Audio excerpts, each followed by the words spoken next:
Greetings, ladies and gentlemen, it is I am the one and only Mexi here once again, and I am from the likes of the Mexi Toys videos. Can you believe it's been almost a month ago since we've actually last touched upon Piglet's big game? Specifically, the console version of the game, specifically the PlayStation 2 version, mind you. So here we are, on to the obscure choice of Let's Plays, I might add, because obviously we're going to be playing through as soon as we're able to select English right here on this particular menu selection. Here we are, on to Piglet's big game again, but this time, as you can tell, this is the Game Boy Advance version of Piglet's big game. And straight to the point, this is more accurately the handheld, downgraded version of the console version of the game, at least for some capacity. Now, as you can tell, that this game did first came out in 2003, the same year as when not only the console version of the game exists, but also with the movie tie-in game as well, Piglet's Big Movie. And I still find the film to be extremely underrated in my opinion, although I will say this right now, the actual film itself, Piglet's Big Movie, is a hell of a lot more fun compared to the forms of how it does on its 2004 film called Springtime with Rue, because I don't know about you, but I think I might as well get my massive criticism with that particular film, enjoying whatever we talk more details about the forms of Piglet's big game on the Game Boy Advance. Now, I've never actually played this version before, but that's only mainly because I'm used to with the forms of the console version a lot more, but as you can see, about the fact the matter is though, everything else is in top-down perspective, which meaning about the fact that the only way you can dive right into the game is that we need to able to double check on our scrapbook. And as soon as we get into the scrapbook, we actually have a choice of 3 different modes, which we have New Game, which allows you to start the game, as well as this Enter Password, which I'll explain more now in a moment, as well as options that you can able to double check on the option settings that you can able to change settings with, and as far as you probably already know about the fact that much like most of those movie tie-in games on the Game Boy Advance, which are, let's just say, for instance, Finding Nemo, as well as the forms of The Incredibles, and even including by the forms of Pac-Man World 1, if I recall, alongside with the forms of Pac-Man World 2, also for the Game Boy Advance as well, because obviously I'll explain more details down in a moment. So, one day in a 100-acre wood, Piglet had a bad dream. Oh jeez. Granosaurus. A Granosaurus? Where? Let me at him. Oh, Piglet, it's just a dream. You had a nightmare. Oh my, dreams can be so scary. Not all scary dreams are bad dreams, Piglet. Sometimes scary dreams can help you become the bravest Piglet of all. Me? Brave? And so Piglet decided to search out the dreams that could make him a hero. But to be a brave Piglet, he would have to help his friends through their scariest of scary dreams.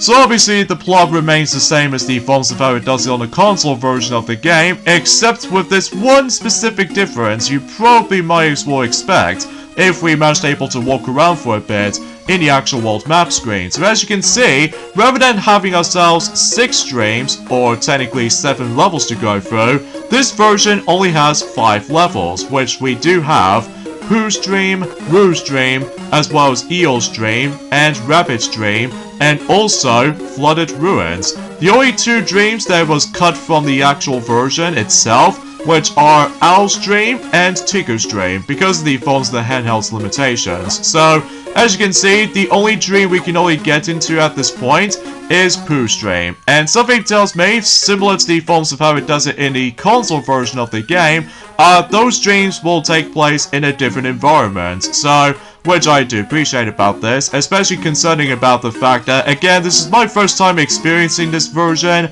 So yeah, let's just dive right in. Pooh fell asleep thinking of honey, and how his friend Piglet would have surely helped him find some.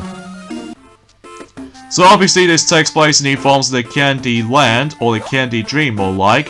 So yeah, again, similar to the console version of the game, except the fact that it all usually takes place in a top-down perspective. So as you can tell, that the gameplay itself of Piglet's Big Game on the Game Boy Advance remains the same as the console version, again, with the forms of the top-down perspective, which I would explain this countless amount of times. Although you're still able to actually do the ability to kick.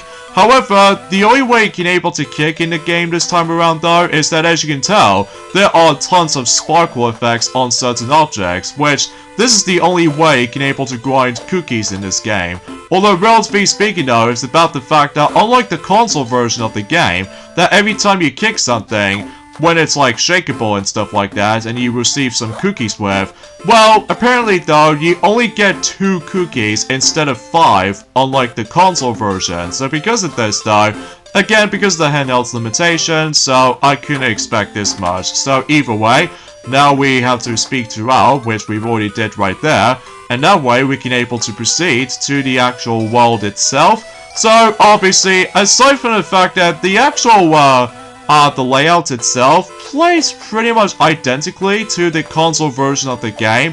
However, there are some new areas that we can able to actually explore into, unlike the console version that it's pretty much self-explanatory. So either way though, as you can see, we've already collected all of those cookies in 2 sections already. Well, that's only mainly because certain sections are actually a lot smaller compared to the forms of how it does it on the console version of the game.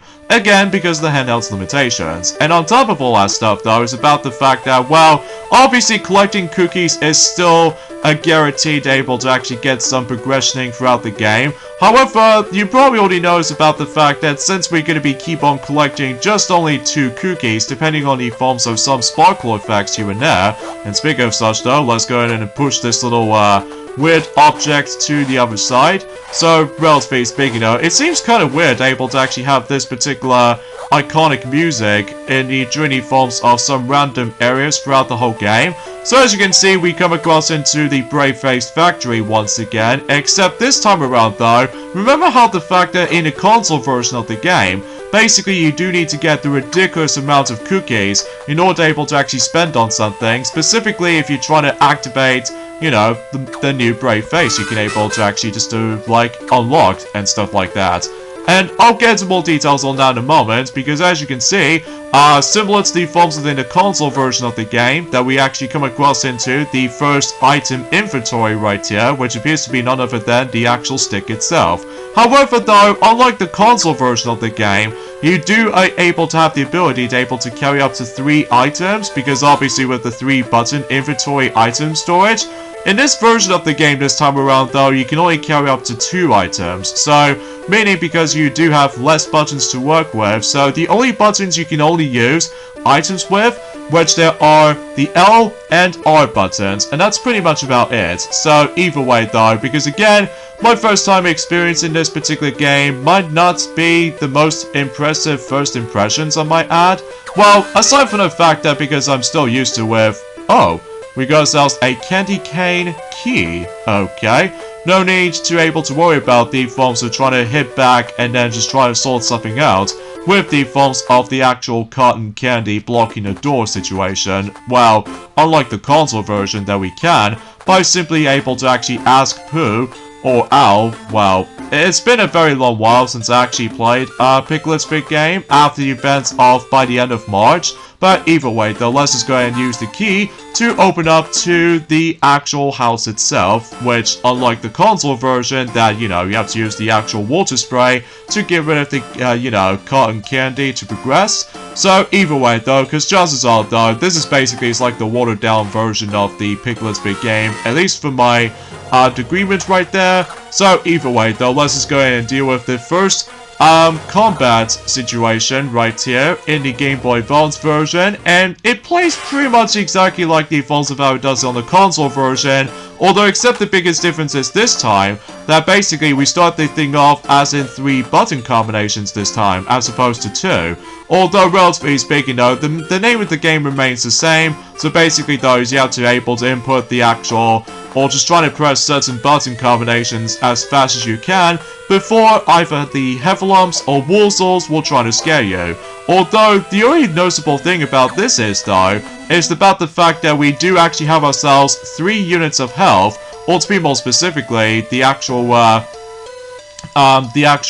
courage meter, as far as what the actual thing tells us to. So basically, we do have 3 units of courage health, or courage points, as far as I might add. And every time you get scared, then obviously you lose 1 of your hearts. And then if you lose all 3 hearts, I'm pretty sure that just like the console version or something like that, I'm pretty sure it takes you all the way back to the beginning of the world itself, although you're still able to save your progress if you manage to keep on grinding some more cookies, and you probably need the rest of it. So either way, there goes that particular Heffalump right there. So potentially speaking though, we can able to actually just go ahead and keep on do some scavenger hunts when it comes to likely getting those cookies and stuff like that. So, and obviously, unlike you forms of how it does it on the console version of Piglet's Big Game, that the actual uploading schedules for the sake of the Game Boy Advance version of Piglet's Big Game this time around is going to be only Tuesdays and Thursdays, because let me tell you,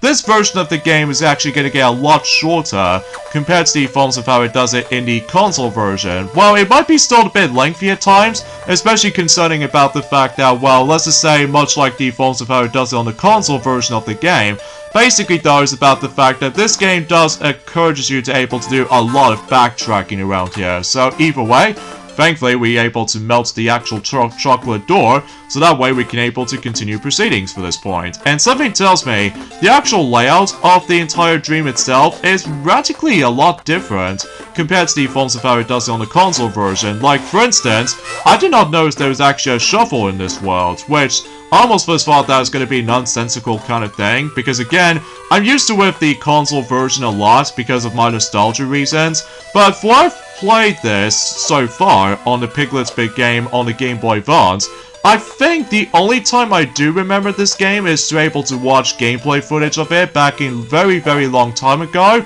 Well, I do know for one thing in mind that I usually played the Game Boy Advance version of a follow-up game, which appears to be Winnie the Pooh's Rumbly Tumbly Adventure, that as a kid I managed to like really dig into it. Well, aside from the fact that, unfortunately though, this version of the game does have some issues though. That's what appears to be by the forms of. I will admit though right away that the controls is not exactly perfection, I might add, because there are a couple of times though that I'm also able to get stuck on certain objects, and especially noticeable, it doesn't help about the fact that this game takes place in the actual top-down perspective, so as a result though, it's so hard to judge of what the actual depth perceptions are going to be. So either way though, because again, sometimes it takes a bit while to get used to, so either way though, let's just go ahead and take care of this basic Wurzel right here. So, relatively speaking though, that for some strange reason is that whenever you manage to able to see that potion on screen, for some reason it shows us some eyes that is usually invincible. So yeah, I honestly have no idea why they managed to show some eyes with it. So, and it's a good thing we did manage to able to get ourselves one of those items in particular, specifically Jam Pot. So relatively speaking though, we need to place that for someplace elsewhere, because obviously the bees has blocked off the progressioning. So because of this though, yeah, we've already essentially taken care of that. So we do need to talk to Rabbit again. So relatively speaking though, we'll able to figure out the actual alternative way, so that way we can able to go across for this particular.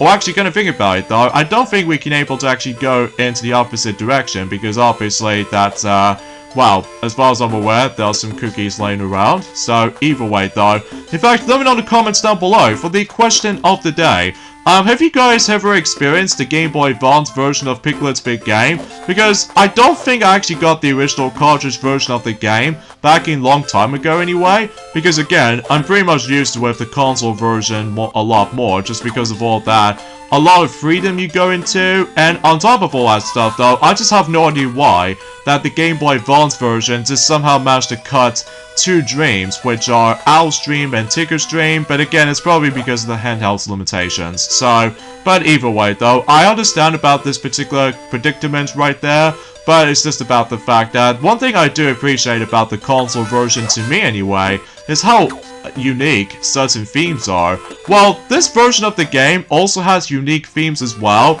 but I will admit though right away, the music is actually getting a bit repetitive at this point, especially notable because concerning that the soundtrack is incredibly limited, which as a result, because of the Game Boy Advance's limitations, so... But either way, and also I just realized about the fact that certain sound effects are actually like almost limited as well. But either way, now we've actually got the key, so now we can open up this door. So relatively speaking, that actually proceeds to, let's just say, like a Pac-Man maze-like. Well, I would say it's something like that, but ultimately speaking though, it's just about the fact that all you have to do here is just, well, find our way to be able to get the honey pot itself.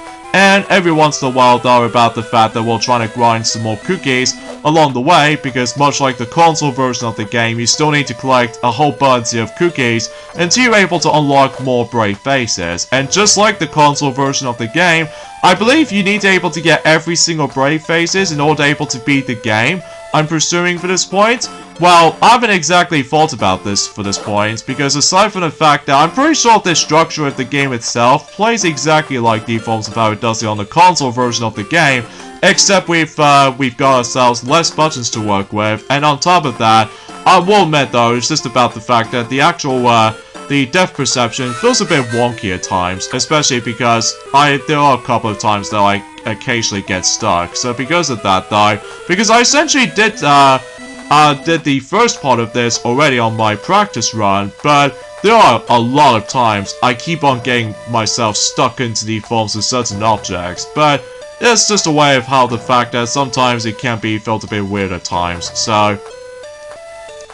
And I'm pretty sure that for this particular run-through itself as well, this might actually be the 100% playthrough of the game as well. Although I'm pretty sure about the fact that once you're done with the main world itself, I'm pretty sure similar to, is that supposed to be like have a bee right here, or a bee have a lump or something like that, that just shows up right earlier on in the game? Gee, that comes off as a little bit weird, doesn't it? So either way though, let's just go ahead and obtain this potion, so that way we don't need to worry about that particular enemy encounter right here. So either way, let's just go ahead and kick certain objects here and there, specifically those sparkle effects right there. So just to ensure that we will be able to see, you know, some cookies laying around. So, and before you're able to actually deliver or just essentially filled up the honey in the honey pot, we need to activate the liver, strangely. So either way though, that way we can now able to use that, and boom, there we go. The pot is full of honey, which yes indeed, which means about the fact that we need to head back to where Pooh was, and exponentially, that's pretty much about it for this dream. Again, it's a very simple and easy dream to digest with, so either way though, that might be saying something. So either way, straight to the point for this point guys, is about the fact that, well, today's date of course there is the 11th of April today, in this case in 2023 today. Not much else is going on at the moment, apart from the fact that, well, relatively speaking though, that, well, I'm pretty certain about the fact that I'm guessing I think I already explained about a lot of things of how for this particular point. Although, I was expecting to be able to mention something more at this point, but honestly guys, I think that's as far as I can say about it. So either way, let's just go ahead and head back out and, well, just trying to able to come across into, well, some more basic weasels that we can able to just, or woozles, what I meant to say. I keep on saying something else for this point, but either way though, because again, it's been about a very, very, very long time since I actually managed able to just, well, do some commentating and stuff, especially considering that, you know, Tiana, she's still continue things on in, well, Kirby's Return to Dreamland Deluxe. And speaking of such though, I love the fact that, as of now anyway, we're tackling both of those games are related to pink color characters, so ranging between Kirby and Piglet himself. So, Pretty substantial, I might add. So either way, now I'm pretty sure about the fact the matter is though, I think we've actually got enough cookies, so that way we can able to get ourselves our brave face. The first brave face in this version of the game. And basically, we need to spend for about 30 cookies in order able to get your brave face. And, well, believe it or not, that's basically all there is to it. Seriously, those faces look very, very weird looking on this particular version of the game itself, but that's just the way how it goes, basically. So, either way, looks like we've now meet up with Pooh Bear once again, and now we can able to, well, give him a nice honey pot, so that way he'll enjoy honey, of course. So, honey, thank you, Piglet. And that's basically all there is to it. So, having faced his fears, Piglet managed to bring some honey back to his dearest friend, Pooh. And something tells me certain artwork were actually reused from other Pooh movies, so well, I'll explain more details in a moment. So, either way, and we actually got a password feature right here, so yeah, it seems all over the place. So with that being said, we got endings of this point right here, so join me next time for more of Let's Play of Piglet's Big Game for the Game Boy Advance. It's about the fact that we're moving on to the second dream, which appears to be none other than Rouge's dream. So I'll see you guys on Thursday. Later, fellas.